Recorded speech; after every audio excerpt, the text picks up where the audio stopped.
Our next presenter packed her introduction with puns, as far as I can tell, just to humor Andrew and I. So we're sharing her introduction. It's so yeah, we're biased on this one. Eliana Brown coordinates the university's stormwater program and co-chairs Boneyard Creek Community Day. She has a master's in environmental engineering and is a LEED accredited professional. Much of her career has been about protecting water. As such, she feels that it's time that stormwater gets its due. She hopes her flood of ideas won't be draining or dredge up any bad memories. We drought that will be a problem. God bless our next presenter, Eliana Brown.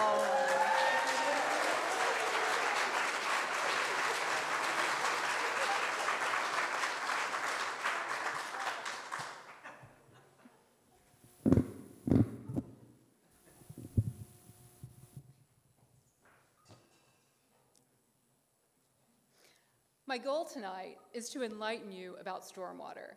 You probably fall into one of two camps. Either you don't think about it at all, or your basement floods and you hate stormwater. I'm going to change that by telling you why it's important and showing you things you can do, and do artfully. Most people think that industry is the main cause of water pollution. It used to be. These days, it's actually stormwater runoff. Urban stormwater runoff carries all kinds of stuff, trash, pesticides, construction debris, into the creek without treatment.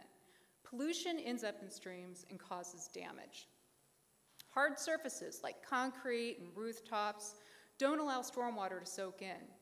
In the last 40 years, the average American home has doubled in size, and our parking lots have exploded. An inch of rain on a 2-acre parking lot yields about 54,000 gallons, or 1,200 bathtubs. We take all that stormwater runoff that would be naturally filtered as groundwater and send it straight to the rivers. Rivers can handle the occasional deluge, but now they get hit with small, frequent storms too. Okay, enough with the gloom and doom. The good news is that there's much you can do. You can help out by picking up litter during Boneyard Creek Community Day. Held in April, it's in its 10th year. Hundreds of volunteers come out to pick up trash from lakes and creeks all over Champaign-Urbana. Go to boneyardcreek.org for more information about volunteering. Put trash in its place.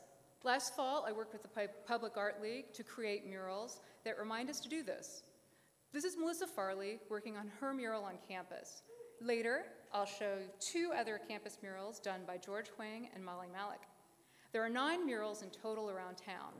They won't last forever, so go see them while you can. Pesticides are the Death Star of lawn care. Stop using so much of them. A tenet of integrated pest management is tolerating some undesired plants. Seriously, if these guys can be happy with some non-grass species, so can you. Take responsibility for the runoff your property's hard surfaces generate. You can add what's known as green infrastructure, such as rain gardens, to capture small storms. We already have a system in place that takes big storms away. We need green systems that capture the first flush of rain and prevent it from reaching the creek. My stormwater peeps call this a belts and suspenders approach. Yeah, if you could just go ahead and build a rain garden, that would be great. Instead of waste disposal pipes I learned in engineering school, this is an opportunity to rethink water and reimagine it as the nurturing resource we know it to be and use it on site. During rainstorms, my friend's basement took on a lot of water, even with 2 sump pumps. It was coming through the basement wall. Repairs would have been a big ordeal, costing $2,500. Instead, he built this rain garden with a perforated pipe along the wall to direct water to it. Total cost was less than $600. Now the sump pumps shoot up as fountains into the rain garden.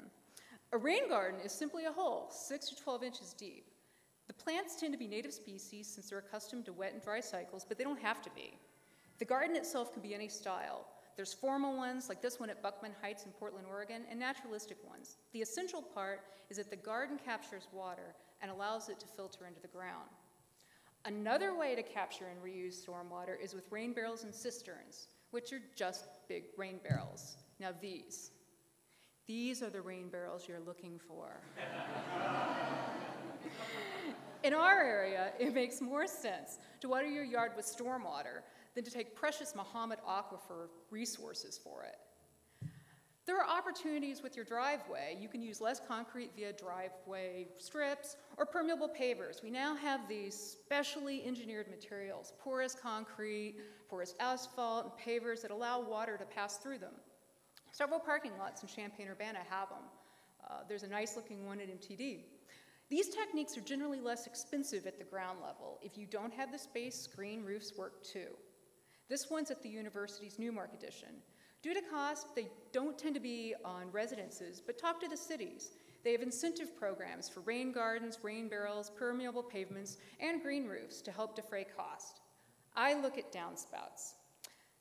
They don't help with infiltration, but I like them, especially these because they don't hide what they're trying to do. They celebrate it. The one on the left is the Allerton Gatehouse. In the middle is a rain chain. On the right is Vladimir Savchenko's treble clef. When it rains, the wheels turn, powering a music box that plays Pachelbel Cannon. This is artist Stacy Levy's rain yard at the Skoll Center for Environmental Education in Philadelphia. Blue spiraling downspouts carry stormwater to a native plant rain garden.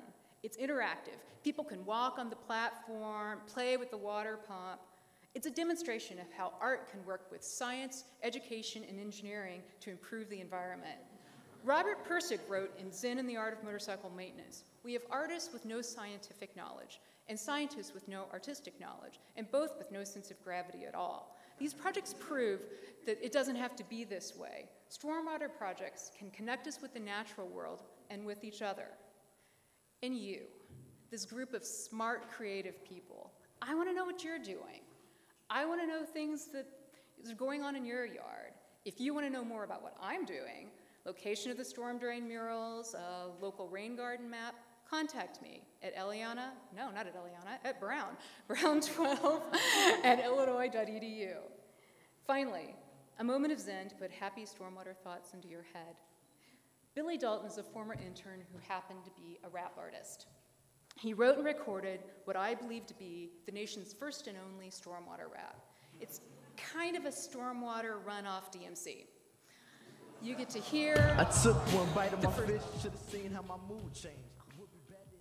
Had the healthiest food chain, all due to the storm drain. I have to admit it, I didn't really care what I was putting in it. The chemicals and bleachers was killing the creatures. Dirt and sediment was distorting the water's features. To each his own, but I can't condone polluting something that's gonna end up in my home.